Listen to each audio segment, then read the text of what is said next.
Alhamdulillahi Rabbil Alamin. Wassalatu wassalamu ala Nabiyil Mursalin wa ala alihi wa ashabihi wa man tabi'ahum bi ihsanin ila yaumiddin wa sallama tasliman katsira amma ba'du. Kaum muslimin wal muslimat rahimani wa rahimakumullah. Alhamdulillah, segala puji hanya milik Allah Subhanahu wa taala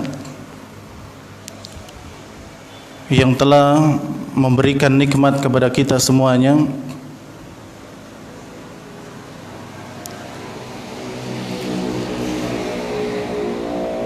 Dan yang telah mengkaruniakan kepada kita berbagai macam kebaikan, sehingga pada kesempatan malam hari ini kita kembali bisa bertemu dengan suasana yang berbeda. Namun insyaallah niat kita dihitung oleh Allah Subhanahu wa taala sebagai seorang penuntut ilmu.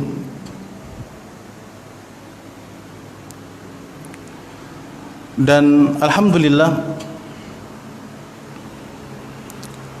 tidak terasa ternyata kita sudah berada di akhir-akhir hari dari bulan Sya'ban, yang insya Allah sebentar lagi akan datang bulan Ramadan. Maka dari itu, salah satu di antara yang harus kita persiapkan adalah ilmu terkait dengan amalan-amalan dan juga bulan Ramadan itu sendiri. Oleh karena itu, insyaallah mulai malam hari ini kita akan bersama-sama mengambil faedah dari sebuah kitab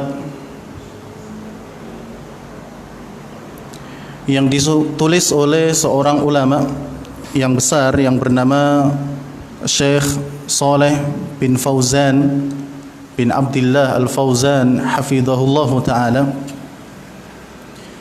dengan judul Ithafu Ahlil Iman Bidurusi Syahri Ramadan, yakni bingkisan untuk orang-orang yang beriman berupa pelajaran-pelajaran bulan Ramadan. Kita berharap kepada Allah Subhanahu wa taala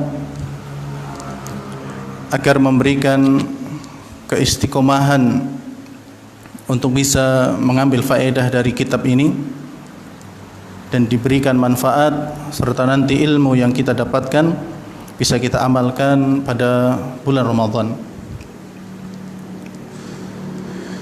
Kemudian jamaah sekalian yang dirahmati oleh Allah Subhanahu wa taala,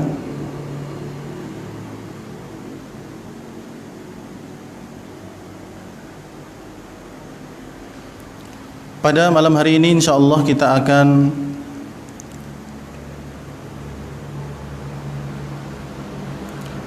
memulai kitab ini, dan malam hari ini khusus kita akan membaca muqaddimah yang disampaikan oleh muallif,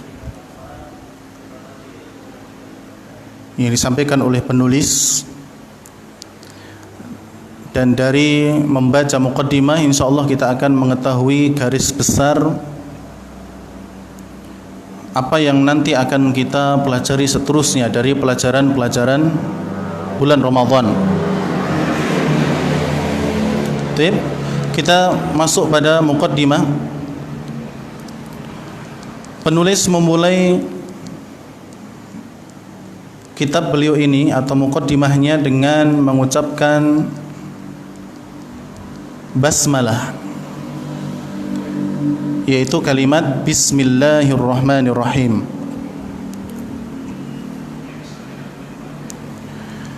Ada beberapa poin terkait dengan basmalah ini. Yang pertama adalah, apakah ada perbedaan antara basmalah dan tasmiyah?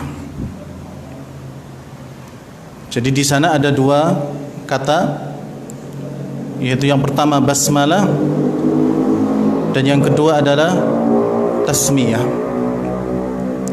Apakah kedua hal ini sama ataukah berbeda? Maka jawabannya adalah berbeda. Kalau disebut basmalah, maka yang dimaksud adalah kalimat Bismillahirrahmanirrahim. Tapi kalau yang dimaksud dengan tasmiyah adalah bacaan Bismillah. Jadi ada perbedaannya antara kalimat basmalah dengan tasmiyah. Sekali lagi, kalau basmalah adalah ucapan Bismillahirrahmanirrahim lengkap. Tapi kalau tasmiyah adalah bacaan Bismillah.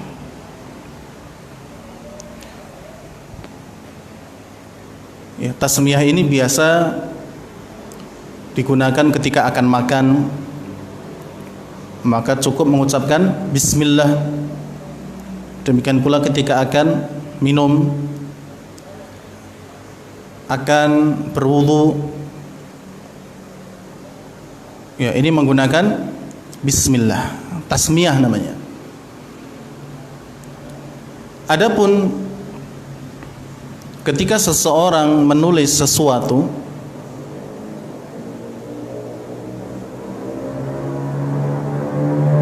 atau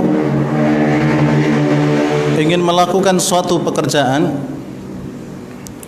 maka disyariatkan supaya dia membaca basmalah, ya, mengawalinya dengan Bismillahirrahmanirrahim.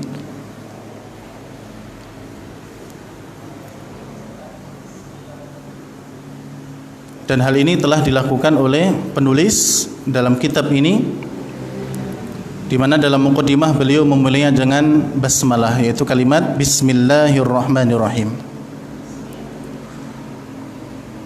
Kemudian poin yang kedua tentang basmalah, ikhwani fillah rahimani wa rahimakumullah. Apa sih tujuan para ulama menulis dan memulai karya tulis mereka dengan basmalah? Yang pertama disebutkan oleh para ulama adalah iktidaan bi kitabillah, yakni mencontoh Al-Quran, di mana Allah Subhanahu wa taala memulai Al-Quran itu dengan Bismillahirrahmanirrahim. Setiap surat juga Allah Subhanahu wa taala mulai dengan Bismillahirrahmanirrahim, kecuali surat At-Taubah. Ya. Maka dalam penulisan karya tulis pun para ulama memulai dengan basmalah sebagai bentuk mencontoh Al-Quran. Tujuan yang kedua adalah iktidaan atau ittiba'an lin Nabi sallallahu alaihi wa ala alihi wasallam, yakni mencontoh Nabi sallallahu alaihi wa ala alihi wasallam dalam surat-surat beliau. Jadi ketika Nabi sallallahu alaihi wasallam menulis surat kepada para raja, beliau memulainya dengan bismillah, ya Bismillahirrahmanirrahim. min Muhammad bin Abdullah ila fulan. Ya, jadi beliau memulainya dengan basmalah. Demikian pula apa yang pernah ditulis oleh Nabi Sulaiman alaihissalam untuk Ratu Bilqis. Ya, kata Ratu Bilqis ketika berbicara kepada menteri-menterinya, Ratu Bilqis mengatakan innahu min Sulaiman. Ya ayyuhal mala'u inni ulqiya ilayya kitabun karim. Wahai menteri-menteriku, sesungguhnya telah datang kepadaku suatu surat. Innahu min Sulaiman, sesungguhnya surat itu dari Sulaiman. Wa innahu bismillahirrahmanirrahim. Dan surat itu dimulai dengan bismillahirrahmanirrahim. Kemudian jamaah yang dirahmati oleh Allah, tujuan yang ketiga adalah merealisasikan sabda Nabi sallallahu alaihi wa ala alihi wasallam, kulu dzibalin la yubda'u fihi bi bismillah fahuwa abtar. Kata Nabi SAW, setiap perkara yang positif, setiap kegiatan yang baik dan tidak dimulai dengan mengucapkan bismillah, fahuwa abtar, maka sungguh perkara tersebut akan abtar, akan terhindar dari keberkahan Allah Subhanahu wa taala. Terputus aqta, terputus dari rahmat Allah Subhanahu wa taala, keberkahan Allah Subhanahu wa taala. Maka hendaknya ketika kita ingin mengerjakan sesuatu yang baik, maka dimulai dengan bismillah atau bismillahirrahmanirrahim. Oleh karena itu di beberapa ibadah kita diajarkan oleh Nabi SAW ketika keluar rumah mengucapkan bismillahi tawakkaltu 'ala Allahi la haula wala quwwata illa billah. Kemudian ketika masuk rumah, bismillahi walajna wa bismillahi kharajna wa 'ala rabbina tawakkalna. Ketika akan makan, ketika akan minum, ketika akan berwudu, ya, itu juga mengucapkan bismillah. Kemudian jamaah yang dirahmati oleh Allah Subhanahu wa taala, disebutkan oleh para ulama, dan ini adalah poin yang berikutnya, bahwa makna bi dalam kalimat bismillah, di situ ada ba, itu memiliki maksud. Di antaranya adalah isti'anah. Iya. Jadi ba di situ maksudnya adalah isti'anah, meminta pertolongan kepada Allah. Artinya setiap pekerjaan yang kemudian dimulai dengan bismillahirrahmanirrahim, berarti orang tersebut menyandarkan pekerjaan dan hasilnya kepada Allah Subhanahu wa taala. Dia meminta kepada Allah Subhanahu wa taala atas pekerjaan yang dia lakukan dengan menyebut nama-namanya. Jadi ketika seseorang ingin makan, bismillahi, aku menyebut nama Allah Subhanahu wa taala untuk makan. Ya, meminta pertolongan kepada Allah dalam hal makan. Demikian pula dalam perkara-perkara yang lainnya. Jadi untuk apa? Isti'anah. Jadi itu bentuk permintaan tolong kita kepada Allah Subhanahu wa taala dalam setiap pekerjaan baik yang kita lakukan. Kemudian jamaah yang dirahmati oleh Allah Subhanahu wa taala, di antara poin yang lain dari kalimat basmalah adalah makna Ar-Rahman Ar-Rahim. Kalimat Ar-Rahman dan Ar-Rahim itu berasal dari kata rahmah. Jadi keduanya berasal dari kata rahmah.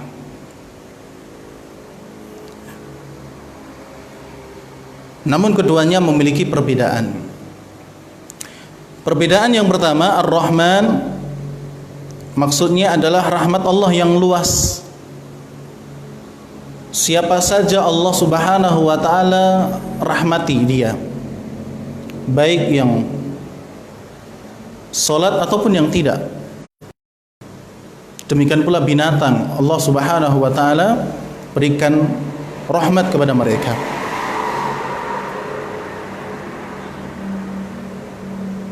Adapun Ar-Rahim, maka ini adalah rahmat Allah yang khusus yang Allah Subhanahu wa taala berikan kepada orang-orang yang beriman. Ini perbedaan yang pertama. Perbedaan yang kedua, Ar-Rahman itu terkait dengan sifat dzatiyahnya Allah. Kalau Ar-Rahim itu terkait dengan sifat fi'liyahnya Allah Subhanahu wa taala. Jadi intinya, jamaah yang dirahmati oleh Allah Subhanahu wa taala, beliau memulai kitab beliau ini dengan bismillah adalah untuk meminta pertolongan kepada Allah Subhanahu wa taala dalam penulisan pelajaran-pelajaran yang nanti insyaallah akan kita pelajari. Kemudian jamaah yang dirahmati oleh Allah, kita masuk pada perkataan Syekh Shalih bin Fauzan bin Abdullah Al-Fauzan hafizahullahu taala. Beliau mengatakan dalam mukadimahnya, alhamdulillah, segala puji hanya milik Allah Subhanahu wa taala. Dan inilah sifat yang seharusnya dimiliki oleh seorang muslim. Selalu senantiasa memuji Allah Subhanahu wa taala. Ya. Ketika mendapatkan nikmat, memuji Allah.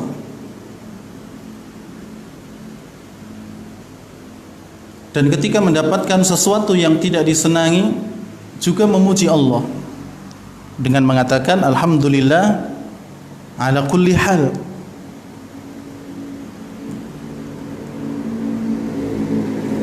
Dan ini pun dicontohkan oleh Syekh Shalih hafizahullah taala.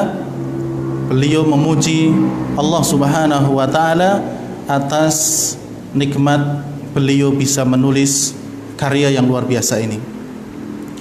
Kemudian beliau mengatakan alladzi syara'a li ibadihi siyama syahri Ramadan, yang telah menjadikan untuk hamba-hambanya atau mensyariatkan untuk hamba-hambanya puasa pada bulan Ramadan. Jadi atas syariat yang telah Allah berikan kepada kita, hendaknya kita bersyukur apapun bentuk syariatnya. Baik itu salat, puasa, zakat, dan juga ibadah-ibadah yang lain. Kita harus bersyukur kepada Allah Subhanahu wa taala. Karena dengan syariat Allah kita bisa hidup di atas kebenaran, dan dengan syariatnya pula kita bisa meniti jalan menuju surganya Allah Subhanahu wa taala. Termasuk ibadah puasa. Hendaknya kita bersyukur. Oleh karena itu orang yang benar dalam sikap atau mensikapi datangnya bulan Ramadan adalah senang, bahkan rindu sebelum datangnya Ramadan sudah dinanti-nantikan. Maka ini adalah sikap seorang muslim yang benar. Apakah di sana ada orang-orang yang tidak suka dengan syariat Allah? Ada. Ya, mereka tidak senang dengan syariat Allah Subhanahu wa taala. Maka ini penyakit. Ya. dan bisa dikatakan penyakitnya adalah kronis kalau seseorang tidak suka terhadap syariat Allah Subhanahu wa taala. Maka hendaknya kita sebagai seorang muslim senang dengan syariat puasa pada bulan Ramadan. Wa ja'alahu ahada arkanil Islam, kata beliau, dan Allah Subhanahu wa taala menjadikan puasa pada bulan Ramadan termasuk salah satu dari rukun Islam. Jadi salah satu di antara rukun Islam adalah berpuasa pada bulan Ramadan. Kalau kita melihat dalam hadis, terkadang Nabi SAW menjadikan rukun puasa Ramadan ini yang keempat. Tapi dalam riwayat yang lain juga disebutkan yang kelima. Ketika Nabi SAW ditanya oleh seseorang yang sebenarnya dia adalah malaikat Jibril, yang mengatakan, "Ya Muhammad, akhbirni anil Islam." Wahai Muhammad, terangkanlah kepadaku apa itu Islam. Kata Rasulullah, "Al-Islam an tashhada an la ilaha illallah wa anna Muhammadar Rasulullah." Islam adalah engkau bersyahadat bahwasannya tidak ada sesembahan yang berhak untuk disembah kecuali hanya Allah, dan bahwasannya Muhammad adalah utusan Allah. Wa tuqimas salata, dan engkau mendirikan salat. Wa tu'tiyaz zakata, dan yang ketiga engkau menunaikan zakat. Wa tasuma Ramadan, dan engkau berpuasa pada bulan Ramadan. Wa tahujjal baita in istata'ta ilaihi sabila, dan engkau menunaikan ibadah haji jika engkau mampu melakukan perjalanan ke sana. Ya, dalam hadis ini Rasulullah menjadikan puasa pada urutan keempat. Jadi setelah syahadat, kemudian sholat, kemudian zakat, kemudian puasa, kemudian baru haji. Adapun dalam riwayat Ibnu Umar, Nabi SAW meletakkan penyebutan puasa itu pada rukun yang kelima. Kata Rasulullah, "Buniyal Islamu ala khamsin." Islam itu dibangun di atas 5 perkara. Syahadati an la ilaha illallah wa anna Muhammadar Rasulullah. Yang pertama syahadat bahwasanya tidak ada sesembahan yang berhak disembah kecuali hanya Allah, dan bahwasannya Muhammad adalah utusan Allah. Wa iqamis shalah. Yang kedua mendirikan salat. Wa itaiz zakah. Yang ketiga menunaikan zakat, mengeluarkan zakat. Wa hajjil baiti, dan yang keempat adalah ibadah haji. Wa shaumi ramadhana, kemudian berpuasa pada bulan Ramadan. Ya. Hadis Ibnu Umar menyebutkan bahwasannya urutan daripada puasa Ramadan itu ada di yang kelima. Kemudian jamaah yang dirahmati oleh Allah, beliau kembali mengatakan, "Wassalatu wassalamu ala nabiyyina Muhammadin." Dan salawat serta salam semoga terlimpah atas Nabi kita Muhammad sallallahu alaihi wasallam, afdhali man shalla wa sham, seseorang yang paling utama dalam hal salat dan juga berpuasa. Ya. Jadi kalau mau melihat orang itu sempurna dalam hal salat dan puasa, ya Nabi kita sallallahu alaihi wasallam. Wa ala alihi wa ashabihi al-bararati al-kirami, dan juga atas keluarga beliau, sahabat-sahabat beliau yang baik dan juga mulia. Wa ba'du, kemudian ya baru kemudian beliau, fahadihi durusun tatadhammanu at-tadhkira. Maka ini adalah durus, pelajaran-pelajaran. Tatadhammanu, yang mencakup at-tadhkira, peringatan. Bi fadhaili hadhi syahril mubarak, terkait dengan keutamaan-keutamaan bulan yang mulia ini atau yang penuh berkah ini. Jadi nanti dalam pembahasan kitab ini beliau akan menerangkan terkait dengan keutamaan bulan Ramadan. Wal hassa 'alal jiddi wal ijtihadi fi, dan juga mendorong agar seseorang serius, giat atau rajin serta bersungguh-sungguh di dalam bulan Ramadan. Waqtinami ayyamihi wa layalihi, dan juga memanfaatkan dengan baik hari-hari di bulan Ramadan dan juga pada malam harinya. Jadi di antara isi ataupun tujuan dari pelajaran yang beliau tulis dalam buku ini adalah untuk mengingatkan kita akan pentingnya bulan Ramadan, terkait dengan keutamaan bulan Ramadan, dan juga mendorong kita supaya bersungguh-sungguh serius di dalam menjalani hari-hari dan juga malam-malam di bulan Ramadan, memanfaatkannya dengan baik. Ma'al isyarati ila ba'dil ahkamil fiqhiyah, kata beliau, disertai dengan isyarat kepada sebagian hukum-hukum fikih al-muta'alliqati bisiyami wal qiyam, yang terkait dengan puasa dan juga qiyamul lail, menghidupkan malam pada bulan Ramadan. Jadi nanti insyaallah pelajaran yang akan kita pelajari adalah diantaranya terkait dengan hukum-hukum fikih, masalah puasa dan juga al-qiyam. Qasadtu bi kitabatiha, aku meniatkan dengan menulis pelajaran-pelajaran ini, kata beliau, adalah tadhkira nafsi, untuk mengingatkan diriku sendiri. Jadi tujuan beliau menulis kitab ini adalah untuk mengingatkan beliau sendiri. Wa ikhwani, dan juga saudara-saudaraku. Sa'ilan Allah, dengan meminta kepada Allah Subhanahu wa taala ayanfa'a biha man katabaha, agar Allah Subhanahu wa taala memberikan manfaat dengan tulisan itu atau dengan tulisan ini, pelajaran-pelajaran ini, kepada yang menulisnya. Wa man qara'aha, dan juga memberikan manfaat kepada orang yang membacanya. Wa man sami'aha minal muslimin, dan memberikan manfaat kepada siapa saja yang mendengarnya dari kaum muslimin.